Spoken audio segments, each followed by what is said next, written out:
Have a nice time dear students. साथियों, आज हम लोग फायर एंड आइस चैप्टर को पढ़ेंगे जिसे रॉबर्ट फ्रॉस्ट जी ने कंपोज किया हुआ है। रॉबर्ट फ्रॉस्ट जी का पूरा नाम जो था वो रॉबर्ट ली फ्रॉस्ट था। साथ ही उन्होंने जो चैप्टर का टाइटल दिया हुआ है फायर एंड आइस यानी कि आग और बर्फ, ये इन्होंने संसार को लेकर के कहा हुआ है कि संसार जो खत्म होगा वो फायर में खत्म होगा, या तो आग में खत्म होगा या तो आइस में खत्म होगा। तो अगर वैज्ञानिक रूप से देखा जाए तो संसार में जो इतना कार्बन डाइऑक्साइड और भी तमाम जो नुकसानदायक गैसें हैं वो इतनी ज़्यादा फैल रही है कि ग्लोबल वार्मिंग जो हमारा बढ़ रहा है। तो जब संसार का तापमान ऑटोमेटिकली बढ़ता रहेगा तो आग इतना ज़्यादा हो जाएगा, इतना गर्म धरती हो जाएगा कि बहुत सारे जीव जंतु उसको सहन नहीं कर पाएंगे। हम मानव उस गर्मी को बर्दाश्त नहीं कर पाएंगे और हम लोगों की मृत्यु हो जाएगी। यानी कि यहाँ पर जीव जंतुओं की बात कह रहे हैं कि आग से इनका सबका विनाश हो जाएगा। या गर्मी के कारण ग्लेशियर्स पिघल रहे हैं। अब ग्लेशियर्स पिघल रहे हैं, बर्फ पिघलेंगे तो क्या होगा, चारों तरफ पानी ही पानी होगा, तो सब लोग क्या होगा, बर्फ में जम करके मर जाएंगे। या ऐसा भी हो सकता है कि सूर्य अभी बहुत ज़्यादा गर्म हो रहा है धीमे धीमे, या हो सकता है अचानक से बिल्कुल ही ठंडा पड़ जाए तो भी तो संसार का अंत हो जाएगा। तो इस प्रकार से रॉबर्ट फ्रॉस्ट जी ने वैज्ञानिक रूप से देखते हुए इस टॉपिक उन्होंने उठाया है। लेकिन यहाँ पर वो फायर और आइस को एक अलग तरीके से पेश करते हैं। फायर का मतलब इन्होंने दिया हुआ है डिज़ायर। डिज़ायर यानी कि इच्छा। इच्छा एक ऐसी चीज़ है जो कभी भी खत्म नहीं होती है। एक हाई स्कूल में हम लोगों ने चैप्टर पढ़ा हुआ था, तृष्णा तू न गई मेरे मन से। तो तृष्णा यहाँ पर क्या है, यहाँ पर प्यास है, मतलब इच्छाएं हैं। हमारी इच्छाएं क्या हैं, वो असीम इच्छाएं। हमको हमारी एक इच्छा पूरी होती है तो हम दूसरी इच्छा के लिए क्या करते हैं, जागृत हो जाते हैं, हम दूसरी इच्छा की चाहत रखते हैं। तो इच्छा कभी भी समाप्त नहीं होती है। और यहाँ पर आइस जो उन्होंने पेश किया हुआ, आइस का मतलब उन्होंने घृणा, नफरत से लिया हुआ है कि यहाँ हमारे समाज में घृणा इतनी तेज फैल रही है कि आदमी आदमी को ही मारने को तैयार है। कोई पड़ोसी पड़ोसी से बात नहीं करना चाहता है, घर के लोग एक दूसरे को पसंद नहीं करना चाहते। तो ये घृणा ही है और तृष्णा ही है जिससे संसार का अंत होगा। तो आइए हम लोग समय न बर्बाद करते हुए सीधा हम लोग इनके द्वारा लिखे गए पोएम को पढ़ते हैं जो वैज्ञानिक रूप से सत्य है, और इनके द्वारा भी जो बताया गया संसार में फायर यानी कि डिजायर द्वारा और आइस यानी कि हेट द्वारा संसार की समाप्ति होगी, वो चीज़ हम लोग पढ़ते हैं और समझते हैं। कहते हैं कि सम से the world will and in fire. इनका कहना है कि सम से, कुछ लोग कहते हैं, द वर्ल्ड जो संसार है, विल एंड वो समाप्त होगा, इन फायर आग से। कहते हैं कि कुछ लोग कहते हैं कि जो संसार है ये आग में जल करके खाक हो जाएगा, समाप्त हो जाएगा। और कहते हैं सम से, और कुछ लोग कहते हैं इन आइस की, ये जो संसार है ये समाप्त होगा आग नहीं बल्कि जल से। मतलब कुछ लोगों का कहना है कि संसार आग में जल करके खत्म होगा, और कुछ लोगों का कहना है कि बर्फ में जम करके या पानी में रह करके कैसे भी करके संसार की समाप्ति हो जाएगी। तो यहाँ पर फायर और आइस का जो इन्होंने तालमेल बिठाया, बहुत अच्छा बिठाया। उन्होंने कहा है कि ये संसार की समाप्ति आग से होगी, अर्थात इच्छा से होगी। लोगों की इच्छाएं इतनी ज़्यादा बढ़ रही हैं कि लोग अपनी इच्छाओं की पूर्ति करने के लिए जंगल काट रहा है, घर बसा रहा है, और भी तमाम ऐसे कार्य कर रहे हैं जिससे हमारे पूरे धरती पर, पूरे विश्व में जो है कि जो संतुलन है वो बिगड़ रहा है। तो लोग ऐसा कार्य कर रहे हैं कि जिससे फायर उत्पन्न हो, यानी कि गर्मी उत्पन्न हो। पेड़ पौधों को लगाने के बजाय लोग पेड़ पौधों को काट रहे हैं, घर बना रहे हैं, फर्नीचर के सामान बना रहे हैं पेड़ों काट कर। लोग काट तो रहे हैं लेकिन लगा नहीं रहे। तो इससे क्या होगा, तो इससे होगा यही कि संसार में अभी जितने भी हानिकारक गैस हैं वो बनी रहेंगे, उनको पेड़ तो सोखेगा ही नहीं, क्योंकि पेड़ तो है ही नहीं, तो कहाँ सोखेगा। तो बहुत कम की मात्रा में बचे। तो इससे क्या होगा, इससे जो गैसें हैं वो हम लोग एब्जॉर्ब करेंगे अपने नाक के थ्रू, हम लोग उसको फेफड़े तक ले जाएंगे, तो वो क्या करेगा, हम लोगों को खत्म ही करेगा, नुकसान ही पहुंचाएगा। तो कहते हैं कि सम से the world will and in fire. कुछ लोग कहते हैं कि संसार की समाप्ति आग से होगी, अर्थात जो लोगों की बहुत ज़्यादा इच्छाएं हैं जो समाप्ति नहीं हो रही हैं, ग्रीड, लालच है, इन सभी चीज़ों से समाप्त होगी। कहते हैं सम से the world will and in fire.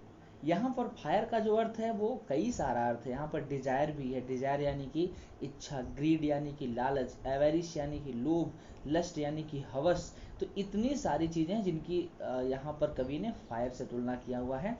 यानी इतनी सारी चीज़ें हैं, इच्छा, लोभ, लालच, हवस, ये सारी चीज़ें क्या करेंगी, इससे ही संसार का अंत होगा, अर्थात लोग इसी में लिप्त होंगे, इतना ज़्यादा लिप्त होंगे कि उससे उन लोगों की क्या होगी, मृत्यु हो जाएगी और पूरा संसार समाप्त हो जाएगा।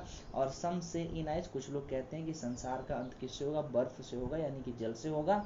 तो इतना ज़्यादा जो ग्लोबल वार्मिंग बढ़ रहा है तो उससे क्या धरती गर्म हो रही, और धरती गर्म होने के कारण ग्लेशियर पिघल रहे हैं, तो ग्लेशियर के पिघलने से समुद्र का जलस्तर बढ़ रहा है, सुनामी आएगी और भी तमाम ऐसी आपदाएं आएंगी जिनसे संसार समाप्त हो जाएगा।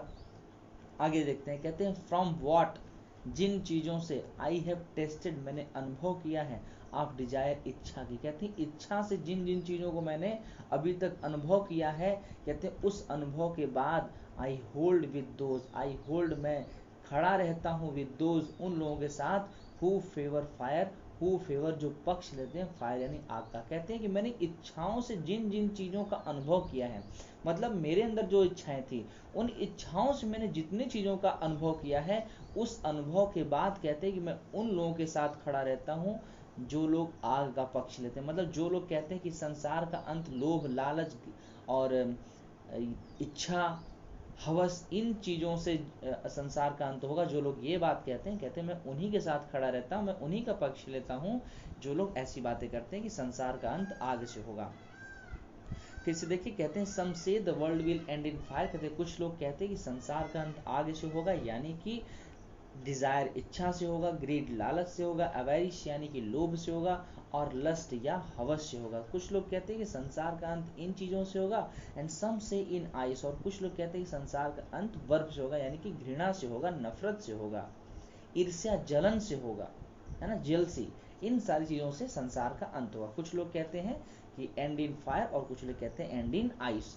लेकिन कहते हैं from what I have tasted of desire, कहते हैं from what I have tasted, what I have tasted, जिन जिन चीज़ों की मैंने अनुभूति की है, फ्रॉम डिजायर, इच्छाओं से, कहते हैं इच्छा से जिन जिन चीज़ों की मैंने अनुभूति की है, जिन जिन चीज़ों का मैंने अनुभव किया है, ये इच्छा के परिणाम स्वरूप ही होता है।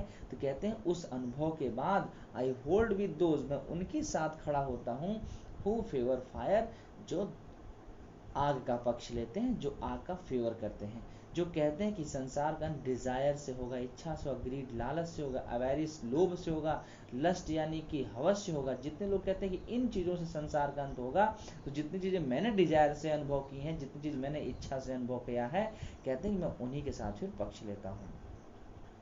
कहते हैं बट, लेकिन, इफ, यदि, इट हैड टू पेरिस, इसे समाप्त होना पड़े, इट यानी कि संसार को, इसे यानी कि संसार को, यदि संसार को पेरिस, समाप्त होना पड़े, ट्वाइस, दूसरी बार, दो बार, यानी दोबारा, एक बार तो संसार आग में जलेगा, कभी खुद ही कहता है कि मैं फेवर करता हूँ फायर का, आग का, मतलब लोग लोभ, लालच, ये हवस, ये सब चीज़ों से अपना अंत करेंगे। कहते हैं लेकिन यदि दोबारा संसार को मरना पड़े, तो आई थिंक, तो मैं समझता हूँ, आई नो, कि मैं जानता हूँ, इनफ ऑफ हेट, कि हेट जो हेट, जो घृणा है, वो भी इनफ, पर्याप्त है, टू से, कहने के लिए, दैट फॉर डिस्ट्रक्शन, उस बर्बादी के लिए, आइस इज आल्सो ग्रेट, बर्फ भी अत्यधिक होगा, ग्रेट यानी कि अत्यधिक होगा, एंड वुड सफाइस, सफाइस यानी पर्याप्त भी होगा। कहते यदि संसार को दोबारा खत्म होना पड़े, तो आई थिंक, मैं सोचता हूँ, अर्थात मुझे लगता है कि आई नो, मैं जानता हूँ, इनफ ऑफ हेट, टू से, कहने के लिए, हेट यानी घृणा भी पर्याप्त ही है, दैट फॉर डिस्ट्रक्शन, उस बर्बादी के लिए, दैट यानी कि उस, फॉर डिस्ट्रक्शन, बर्बादी के लिए, आइस इज आल्सो ग्रेट, बर्फ भी अत्यधिक होगा, एंड वुड सफाइस, और पर्याप्त भी होगा। साथियों, मैं दावे के साथ कहता हूं कि इस तरीके से आपको कोई नहीं बताएगा। आप YouTube पे ढूंढ कर देख लीजिए, मैंने बहुत सारे टीचर्स का मैंने वीडियो देखा जिसमें लोग समझा तो रहे हैं, लेकिन इस प्रकार से किसी ने नहीं समझाया जितनी आसानी से मैं आपको समझाने का प्रयास करूँ। मैं गारंटी दे रहा हूँ कि आपको एक दो बार ये समझने से आसानी से समझ आ जाएगा। तो एक बार आप लोग पहले समझ लीजिए कि यहाँ पर मैंने देखिए कॉमा लगाया हुआ है, आई थिंक, मतलब इसकी मीनिंग आप अलग निकालेंगे। आई नो के बाद आपको कॉमा लगाना है ताकि आप आई नो की भी मीनिंग अलग निकालें।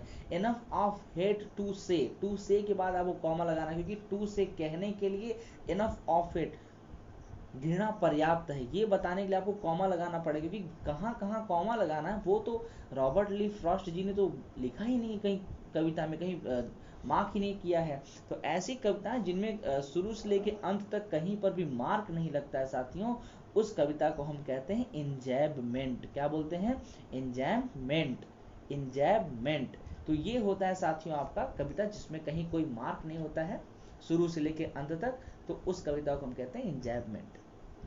तो यहाँ पर वही कविता इन्होंने दिया हुआ इंजॉयमेंट ही दिया हुआ है, क्योंकि इसमें इन्होंने कहीं मार्क का यूज ही नहीं किया है। तो हमें अपने से समझना पड़ेगा कि कहाँ पर हम बोल करके रुकें कि उतने की मीनिंग एकदम पर्याप्त और सही उचित आ जाए। तो यहाँ पर हमने बताया कि आई थिंक के बाद आप कॉमा लगाएं, आई नो के बाद कॉमा लगाएं, इनफ ऑफ हेड टू से यहाँ पर कॉमा लगाएं, दैट फॉर डिस्ट्रक्शन, डिस्ट्रक्शन के बाद कॉमा लगाएं, आइस इज आल्सो ग्रेट यहाँ पर कॉमा लगाएं, तब जा करके आप इसकी सही मीनिंग बता पाएंगे। आइए एक बार फिर से देखते हैं कि बट, लेकिन, इफ इट, यदि इसे, हैड टू पेरिश, समाप्त होना पड़े, ट्वाइस, दोबारा, तो आई थिंक, मुझे लगता है, आई नो, कि मैं जानता हूँ, इनफ ऑफ हेट टू से, टू से कहने के लिए, इनफ ऑफ हेट, घृणा भी पर्याप्त होगा, ईर्ष्या भी पर्याप्त ही होगा, दैट, उस, फॉर डिस्ट्रक्शन, बर्बादी के लिए, आइस इज आल्सो ग्रेट, तो उस बर्बादी के लिए ice is also great, ice यानी कि बर्फ भी अत्यधिक ही होगा, एंड वुड सफाइस, और पर्याप्त भी होगा। तो साथियों ये रहा फायर एंड आइस का explanation line to line, word to word. साथियों मैं कोशिश कर रहा हूँ आपको पूरी तरह से समझा दूं। एक बार शुरू से लास्ट तक फिर से देखते हैं। सम से the world will and in fire, कुछ लोग कहते हैं कि संसार का अंत आग में होगा, अर्थात इच्छाओं से होगा, लालच से होगा, लोभ से होगा, लस्ट यानी कि अवश्य होगा। एंड सम से इन आइस, कुछ लोग कहते हैं कि यह संसार का अंत किससे होगा? बर्फ से होगा। आइस का मतलब सभी लोग आपको साथियों बर्फ ही बताएंगे या घृणा बताएंगे, लेकिन मैं आपको बता रहा हूँ कि इसका अर्थ यहाँ पर जेलसी यानी कि ईर्ष्या भी होगा, क्योंकि घृणा लोग तभी करेंगे जब उनसे ईर्ष्या होती है, जब उनके पास वो चीज नहीं होता जो सामने वाले के पास होता है। तो ईर्ष्या से ही क्या होता है? घृणा उत्पन्न होती है। तो यहाँ पर कहते हैं कवि साहब कि संसार का अंत आग से तो होगा, लेकिन साथ ही साथ किससे होगा? आइस यानी बर्फ से होगा, अर्थात घृणा और ईर्ष्या से होगा। कहते हैं from what I have tasted, जिन चीजों से मैंने अनुभूत किया, आप डिजायर, इच्छा के, कहते इच्छाओं की जिन चीजों से मैंने अनुभूत किया, जिन जिन चीजों की मैंने इच्छा से अनुभूत की है, कहते आई होल्ड विद दोज, मैं उनके साथ खड़ा होता हूँ, हु फेवर फायर, जो आग का पक्ष लेते हैं, जो कहते हैं कि डिजायर से, ग्रीड से, एवेरिस और लस्ट से संसार की समाप्ति होगी। इसी के साथ कहते हैं but if it had to perish twice, यदि इसे दोबारा समाप्त होना पड़े, आई थिंक, तो मुझे लगता है, आई नो, मैं जानता हूँ, इनफ ऑफ हेट टू से, कहने के लिए, हेट जो घृणा वो भी पर्याप्त ही है, दैट फॉर डिस्ट्रक्शन, उस बर्बादी के लिए, आइस इज आल्सो ग्रेट, जो बर्फ है यानी घृणा, और जेलसी, ईर्ष्या, वो भी पर्याप्त ही है, अधिक ही है, एंड वुड सफाइस, और पर्याप्त भी है। तो साथियों मुझे उम्मीद है कि आप लोगों ने पूरे अर्थ को, पूरे इसके भाव को अच्छे तरीके से समझ लिया होगा। आइए अब इसी के साथ आपको हम इसका राइमिंग स्कीम भी समझा देते हैं। तो चलिए यहाँ पर हम लोग देख लेते हैं। तो देखिए पहले लाइन का जो समाप्ति हो रहा है वो हो रहा है फायर से। फायर यानी हम आयर समझ सकते हैं, क्योंकि फायर तो हर जगह नहीं मिलेगा, लेकिन आयर आपको उसमें मिल सकता है। तो सम से the world will and in fire, fire यानी कि आयर, आयर के लिए हम समझ लेते हैं ए। उसी बाद दूसरा लाइन है सम से इन आइस, अब आयर से तो ये बिल्कुल अलग हो गया, तो इसके लिए हम क्या मान लेंगे? बी। यानी कि कभी भी राइमिंग स्कीम में अगर ऊपर वाली लाइन का जो अंतिम शब्द है उससे दूसरा वाला शब्द नहीं मिल रहा है, तो उसके लिए हम तुरंत ही अलग अल्फाबेट मान लेते हैं। तो यहाँ पर फायर में आयर मिला था, आयर के लिए हमने ए माना, और आइस के लिए हम क्या मान लेते हैं? बी। उसी के बाद अगली लाइन है from what I have tasted of Dzire, तो डिजायर में क्या मिलेगा? आयर आपको मिलेगा, तो आयर हमने पहले माना हुआ है ए, तो यहाँ पर आयर के लिए हम फिर से मान लेते हैं ए, और लास्ट में I hold with those who favour fire, तो यहाँ फायर के लिए भी क्या मिलेगा? आयर मिलेगा, और उसके लिए भी हमने पहले से माना हुआ है ए। तो यानी पहले 4 लाइनों की जो राइमिंग स्कीम होगी वो होगी ए बी ए ए। उसके बाद नेक्स्ट जो लाइनें हैं उसके लिए क्या समझते हैं? But if it had to perish twice, twice में फिर से हम आइस मिल गया, तो आइस के लिए हम पहले ही बी माने हुए हैं, तो यहाँ पर हम फिर से बी ही लिखेंगे। उसके बाद अगली लाइन है I think I know enough of hate, hate में क्या मिलेगा? एट मिलेगा आपको, तो एट के लिए हम यहाँ पर सी मान दें, क्योंकि इसके जैसा अभी तक कोई आया ही नहीं है। यहाँ पर ये नया शब्द आ गया, तो इसके लिए हम क्या मान लेंगे? नया अल्फाबेट। तो सी मान लेते हैं। इसके बाद अगली लाइन है to say that for destruction ice. अब यहाँ पर फिर से आइस आ गया, तो आइस के लिए हम पहले से ही बी माने हुए हैं, तो उसी को बी को उठा करके हम फिर यहाँ रखेंगे। उसके बाद अगली लाइन है इज आल्सो ग्रेट। ग्रेट में फिर से आपको क्या मिलेगा, 8 मिलेगा, तो 8 के लिए हम पहले ही सी मान चुके हैं, तो यहाँ हम फिर से सी लिख देंगे। एंड वुड सफाइस, और फिर से सफाइस में आपको क्या मिल गया, आइस मिल गया, तो आइस के लिए आपको पहले से माना हुआ है बी।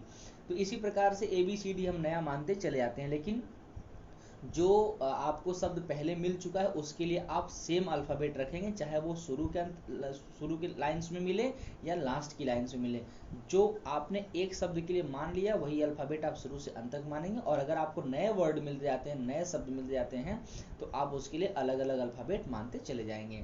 तो इस प्रकार से फायर एंड आइस चैप्टर की जो राइमिंग स्कीम हो जाती है वो होती है ABAA BC BC B, ये आपकी राइमिंग स्कीम होती है। तो चलिए साथियों, मुझे उम्मीद है कि आप लोगों को बहुत अच्छी तरीके से समझ आया होगा, आप लोगों ने बहुत अच्छी तरीके से सीखा भी होगा, और मुझे पूरा विश्वास है कि आप लोग समझ रहे होंगे और इसकी नोट्स बनाते चलते होंगे। स्टांजा वाइज जो इसमें क्वेश्चन पूछे होते हैं आप लोग उसको करते रहिए। अगर आपको प्रॉब्लम होती तो मुझे आप कमेंट करिए कि सर स्टांजा वाइज बता दीजिए, मैं आपको लाइव क्लास लेकर के या कैसे भी करके आपको मैं उसको बता दिया करूँगा। और साथियों, जो लोग चैनल पर नए हैं या जो चैनल पर पहले से हैं उन्होंने सब्सक्राइब नहीं किया, तो सभी लोगों से निवेदन है जिन्होंने चैनल को सब्सक्राइब नहीं किया फटाफट चैनल को सब्सक्राइब कीजिए, वीडियो को लाइक कीजिए, कमेंट करिए कि आपको मेरा पढ़ाना कैसा लगता है, या कुछ कमी है तो आप मुझे उसके लिए सजेशन एडवाइस कुछ भी आप दे सकते हो। अब आपकी बारी फटाफट इसको शेयर करने की। आप सभी स्टूडेंट्स सभी दोस्तों के साथ इसको शेयर करिए, जो लोग पढ़ने वाले हैं उन सभी के साथ शेयर करिए। ज्ञान को बांटते रहिए, क्योंकि ज्ञान बांटने से ही बढ़ता है। जय हिंद, जय भारत।